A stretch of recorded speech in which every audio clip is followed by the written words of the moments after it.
Oi gente, tudo bom? Meu nome é Montana, esse é o A Bookish Life e hoje eu vim aqui mostrar pra vocês tudo que eu li no mês de maio. Antes de mais nada, por favor, não se esqueçam de curtir, comentar, compartilhar, se inscrever aqui no canal e, por favor, se forem comprar qualquer coisa na Amazon, usa meu link que tá aqui embaixo na descrição.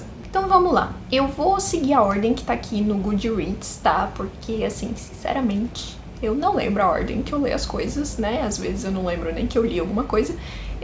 E é pra isso que serve o Goodreads, não é mesmo? Pra gente marcar as nossas leituras. Então, né, vamos lá.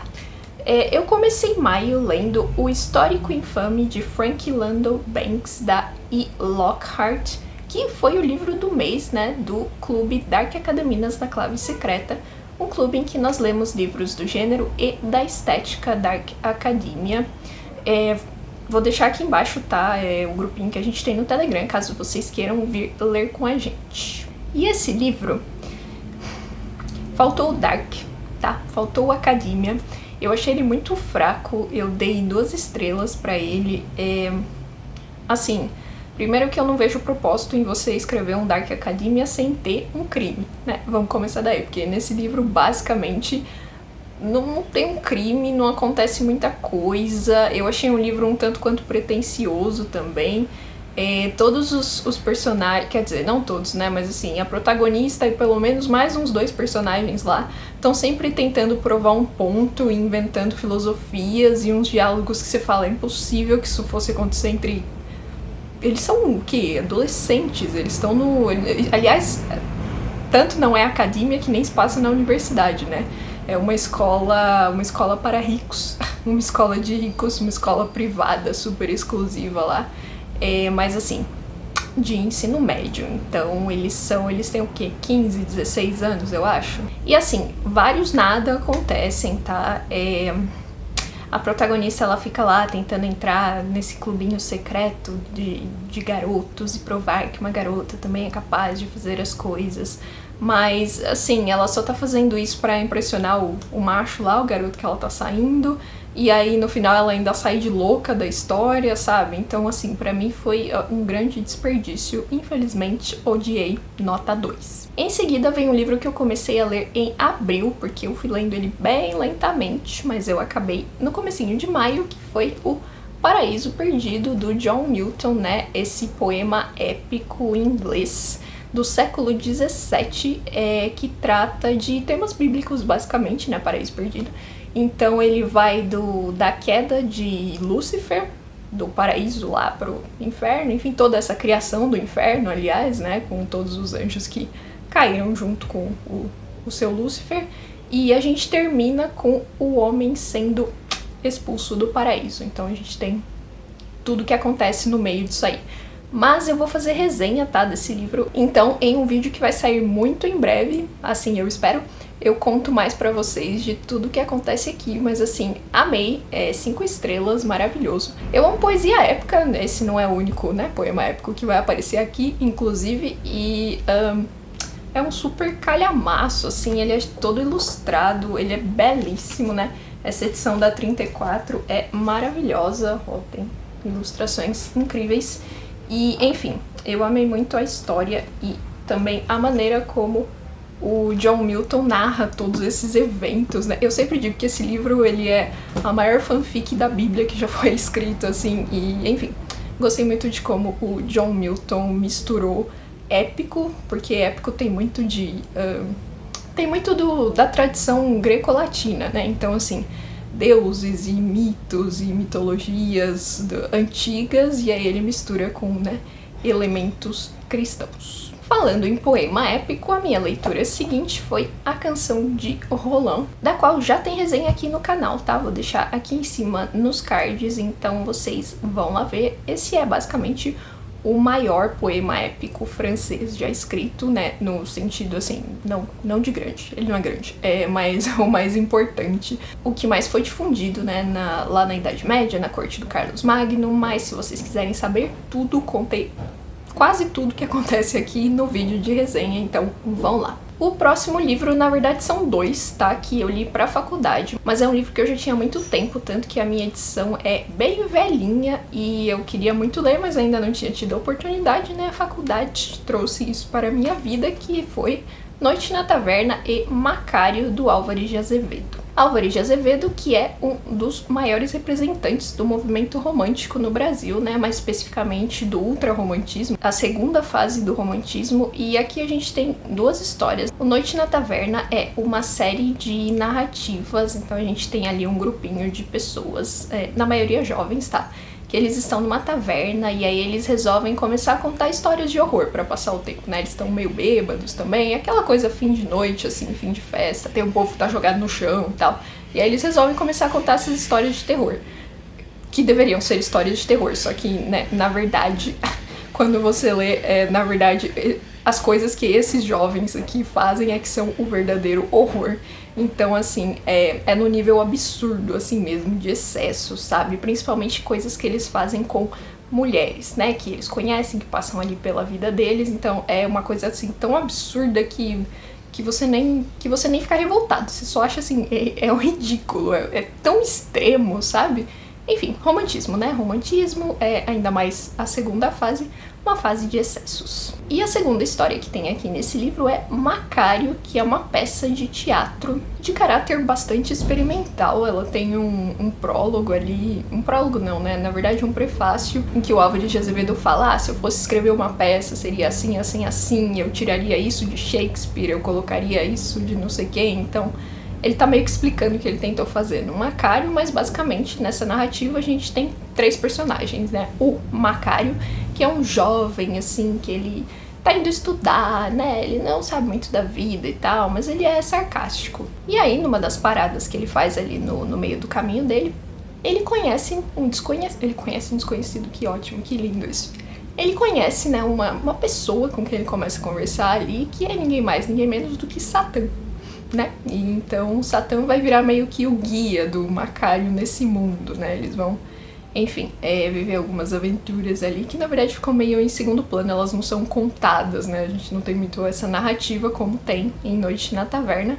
E o outro personagem que existe aqui, que é apresentado de forma completamente aleatória, mas depois você entende que ele é uma espécie de duplo, né? Ele era pra ser o contraponto bom de Satã aqui, que é o Penseroso. Então ele é aquele tipo romântico, assim, que fica sonhando com a amada, que, será que ela me ama? Ilusões e não sei o que e tal. Então esse é o Penseroso, que é o bom. Isso é o mais interessante dessa peça. A gente tem o Penseroso, que é o bom, né? O Satã, que seria o mal, né? O ruim.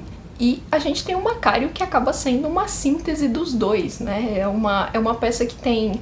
cujos diálogos são bastante filosóficos também, discussões sobre o amor, sobre a mulher, todo esse tipo de coisa que é muito cara ao Álvares de Azevedo. Então, uma leitura curta, rapidíssima e muito interessante. Em seguida vem mais uma leitura para a faculdade, que foi o Voyage autour de ma chambre. Eu acredito que o título em português seja Viagem à Roda do Meu Quarto, do Xavier Demaitre. Esse é um livro também bastante experimental e bastante interessante, né? Ali a gente tem um personagem... Ele é meio que, assim, baseado na vida do autor. Então o autor, em algum momento, ele sofreu um ferimento ali, né? E ele precisou ficar em casa, né? Precisou ficar isolado, uma coisa que a gente entende bem, mas, assim, basicamente de cama, né? Ele não podia sair. E aí ele, a partir desse evento, ele começa a escrever uma viagem que ele faria, né? Ali em torno de seu quarto. Então ele fala, olha, quando você entra tem uma poltrona aqui, e aí ele vai mesmo que descrevendo, e conforme ele vai fazendo essas descrições, ele vai pensando em outras coisas, falando de lembranças, né, de memórias, fazendo altas digressões. Então, por exemplo, ele para na frente de um quadro e fala, essa mulher, porque quando nós nos conhecemos, não sei o quê, e o cachorrinho, e o criado, não sei, esse tipo de coisa, sabe? Então, assim, é uma leitura bem leve, uma leitura que eu achei bastante rápida e divertida. Não achei espetacular, assim. Esse livro, ele é muito, muito famoso, assim, sabe? Justamente por causa disso, né? Porque o personagem para e faz altas digressões. E então eu acho que eu esperava um pouco mais dele. Eu achei só, ok, bacana, legal, interessante, mas... é isso, foi isso. Em seguida, eu li um conto do Tolstói que se chama Três Mortes, que é assim, espetacular. São pouquíssimas páginas, mas ele é uma das coisas mais incríveis, assim. E ele me deu uma emoção, assim, sabe? Eu não sei nem explicar muito bem, mas você vai... Porque ele tem esse nome, né? Então você já começa, quando você começa a ler a história, você já vai imaginando quais são as mortes. E quando você chega ali na terceira, com todo aquele encadeamento de eventos, eu não sei, deu um negócio quando eu cheguei na última página e li aquilo ali.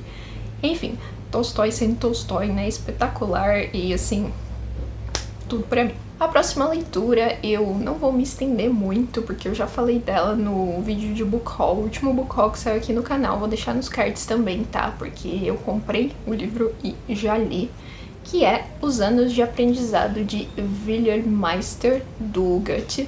E, como eu disse, é um livro que tá mega marcado, assim, já disse isso, né, super importante pra literatura romântica, inclusive, também, né, novamente o romantismo aparecendo aqui. Um livro que eu tinha muita curiosidade de conhecer e li. E é isso. Não foi uma grande leitura pra mim. Eu achei esse livro um pouco chato. Os personagens são insuportáveis. E, assim, eu entendo a importância. Ainda bem que eu li, tá? Eu acho que eu não podia passar minha vida de estudante de letras sem ter contato com essa história. Mas passou e espero que não volte mais. Em seguida vem uma novela. Gente, esse foi o mês do Tolstói e assim, cada dia mais apaixonado por esse homem, é isso que eu posso dizer. Bom, enfim, este mês, né, também li Cade Murat, do Tolstói, que é uma novela curtíssimo também, tem 200 páginas, 216 páginas nessa edição aqui da Kozak Naif. E ela é baseada em fatos reais, né? A gente tem esse guerreiro tchetcheno chamado Cade Murat, que lutou ali, né, pela independência da Chechênia, do Cáucaso, contra os russos, mas o que é narrado aqui, né, é o momento em que ele debanda pro lado dos russos. E aí o Tolstói, que é um gênio, assim, um gênio, nessa novela de 200 páginas, ele vai mostrar o que ele tem de melhor, o que ele mostra nos romances enormes, em Ana Karenina, Guerra e Paz, que eu não li ainda, mas também é enorme, né? Inclusive fala de guerra também, então imagino que eu vá encontrar muitas semelhanças com esse livrinho aqui. Mas enfim, ele coloca todos os universos. Aqui você conhece o Cade Murat e os seus apoiadores, né? Então assim, o lado dos rebeldes, aí você vai conhecer os soldados russos, como eles vivem, que eles, né, querem as aspirações deles, aí você vai conhecer a alta cúpula, digamos assim, os generais, até o imperador, né, o Nicolau aparece aqui. Então é genial, incrível. Eu amei isso aqui.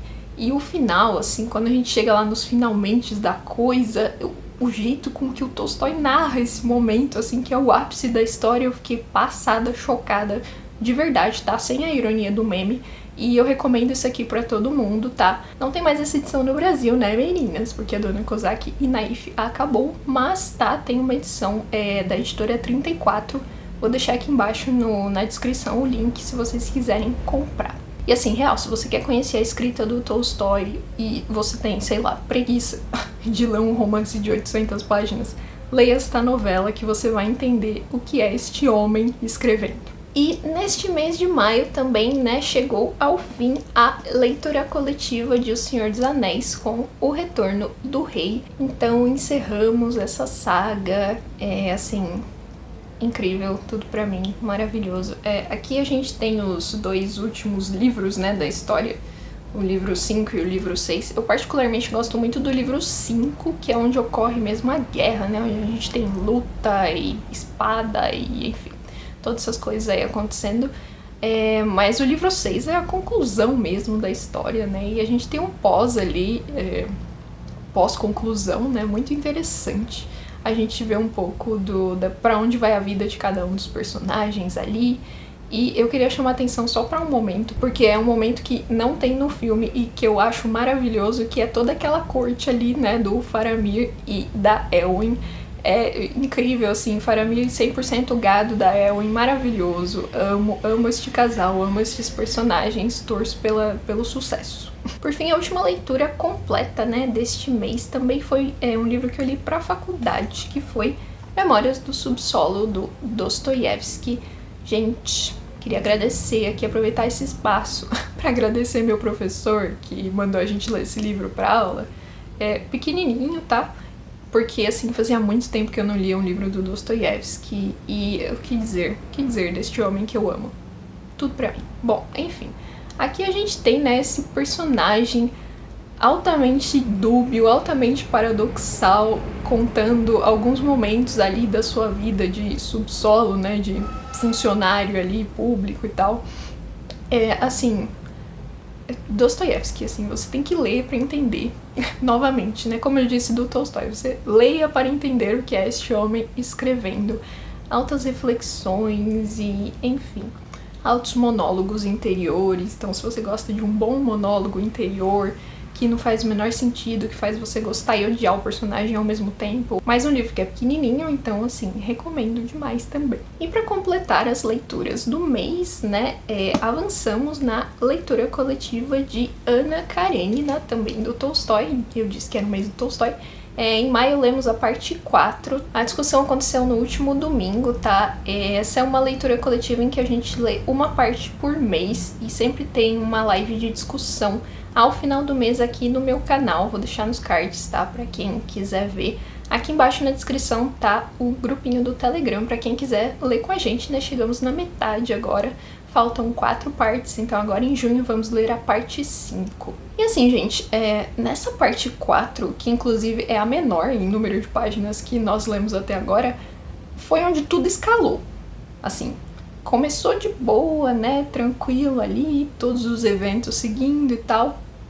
O negócio dá uma escalada, e aí chega no final e você fala o que tá acontecendo, o que vai acontecer, né, daqui pra frente.